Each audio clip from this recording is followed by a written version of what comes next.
السلام علیکم ورحمۃ اللہ وبرکاتہ۔ چلیے آج ہم بات کرتے ہیں قرآن اور عقل کے درمیان کیا فرق ہے۔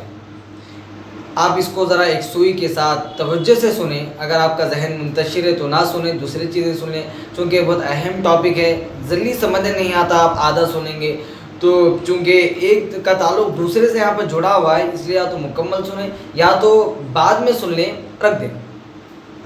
تو چلیے بات کرتے ہیں۔ دیکھیے عقل اور قرآن کے درمیان فرق، ہم نے اس کو موضوع بنایا ہے، عنوان بنایا ہے، اس کے درمیان کیا فرق ہے، کیونکہ آج بہت سارے لوگ یہ کہتے ہیں اب ہم ہر چیز کا فیصلہ اپنی عقل سے کرتے ہیں، اچھائی برائی کا فیصلہ اپنی عقل سے کرتے ہیں، قرآن کی کیا ضرورت ہے، یہ تو پرانی کتاب ہے، اس کی ضرورت نہیں ہے۔ اسی وجہ سے اس کے فرق کو سمجھنا ضروری ہے۔ عقل اور قرآن کے درمیان کیا فرق ہے؟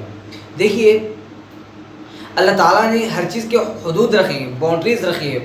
جیسے میری آنکھ ہے، آنکھ دیکھ سکتی ہے، سن نہیں سکتی۔ کان ہے، کان کا کام کیا ہے؟ سننا ہے، کان دیکھ نہیں سکتے۔ ہر چیز کی باؤنڈریز ہے، اسی طرح عقل کی بھی باؤنڈریز ہے۔ عقل کے ذریعے آپ پڑھائی لکھائی کے بارے میں، اپنی تجارت کے بارے میں، کوئی چیز بنانے کے بارے میں، یا کوئی چیز بنی ہوئی ہے اس کے بارے میں سوچ سکتے ہیں کہ فلاں نے بنائی ہے، یا اپنے دماغ کو جہاں پر لگانا ہے لگا سکتے ہیں۔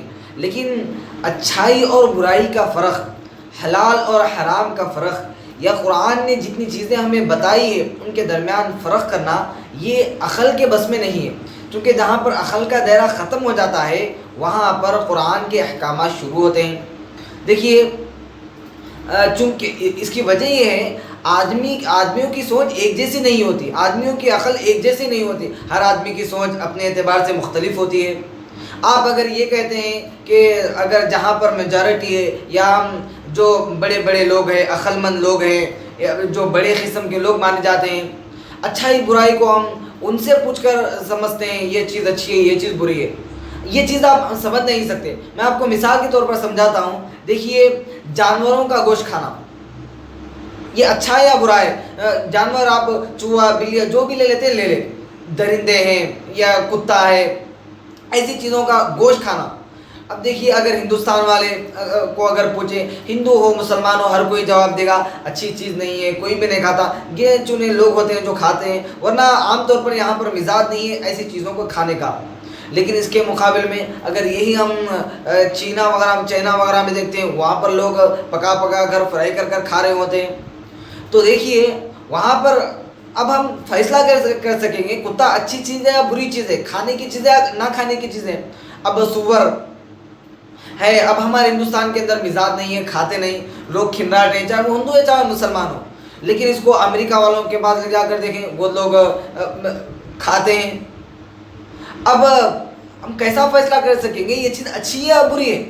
تو ہم اپنی عقل کی طرف سے، اب یہاں والے لوگ کہتے ہیں وہ گندگی کھاتی ہے اس وجہ سے ہم اسے نہیں کھاتے، تو امریکہ والے کہیں گے ہم اس کو اچھی جگہ رکھتے ہیں، اچھی چیزیں کھلاتے ہیں، گندگی نہیں کھلاتے، اس لیے کھانا چاہیے۔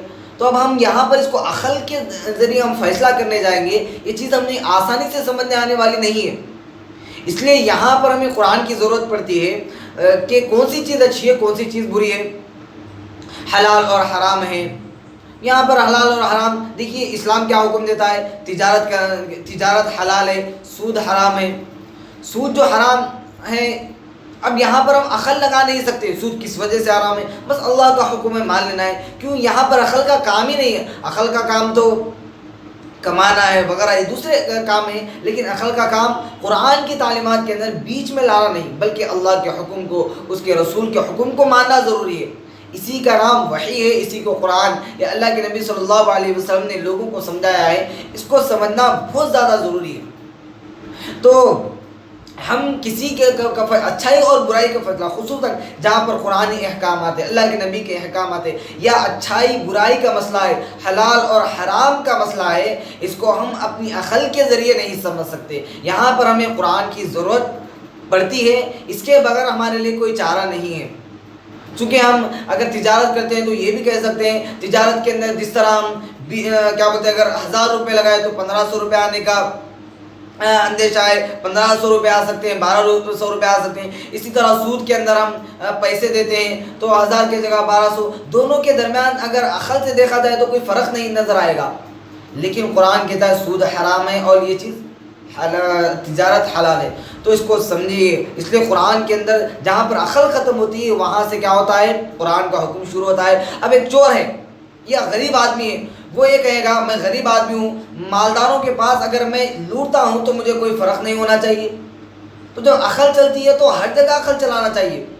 اب دیکھیے بعض لوگ تو یہاں تک کہتے ہیں پیشاب اتنی گندی چیز انسان تصور بھی نہیں کر سکتا۔ لوگ کہتے ہیں ہمیں خود پیتے ہیں پانی، خود کا نکلا ہوا پانی ہے، پینے کے اندر کوئی حرج ہے۔